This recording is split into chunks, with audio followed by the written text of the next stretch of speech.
జగదాత్రి కేదార్ రాత్రిపూట కారులో వెళ్తూ ఉండగా రోడ్డు పైన ఒక అమ్మాయి బట్టలు చిందరవందరగా పడుండడం గమనిస్తుంది జగదాత్రి. కారు ఆపమని చెప్పి కిందికి దిగుతుంది. అక్కడున్న బట్టలని చూస్తూ కేదార్తో ఇలా అంటూ ఉంటుంది, ఇక్కడ అమ్మాయి బట్టలు చిందరవందరగా ఉన్నాయి అని అంటూ ఉంటుంది జగదాత్రి. ఆలోచనలో పడిపోతాడు కేదార్.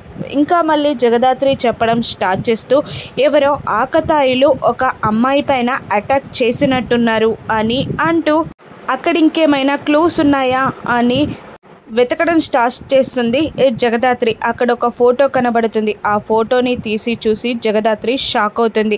కేదార్ అని పిలవగానే ఏంటి ఏదైనా క్లూ దొరికిందా అని కేదార్ అడుగుతుండగా, ఇదిగో మీ అమ్మ ఫోటో అని చూపిస్తూ ఉంటుంది జగదాత్రి. అక్కడ సుహాసిని ఫోటో చూసి కేదార్ కూడా షాక్ అవుతాడు. ఇక్కడ మా అమ్మ ఫోటో ఎందుకుంది దాత్రి అంటే నేను తెలుసుకోవాల్సిన మా అమ్మ గతం ఇంకా ఉందా అని కేదార్ అయోమయంగా అడుగుతుండగా, నాకు తెలిసి ఆ అమ్మాయి ఎవరో కానీ ఆంటీ గురించి ఏదైనా విషయం తెలుసుంటుంది.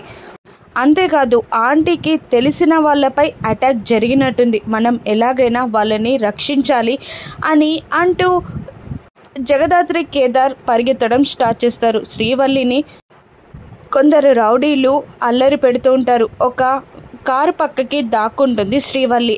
అదే రూట్లో వెళ్తున్న కౌశికి, కీర్తి ఇద్దరు శ్రీవల్లిని చూసి డ్రైవర్ కారాపు అని అంటూ ఉంటాడు.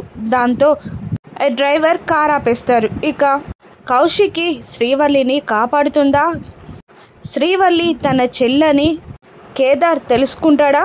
రానున్న ఎపిసోడ్స్లో చూద్దాం. Thank you for watching.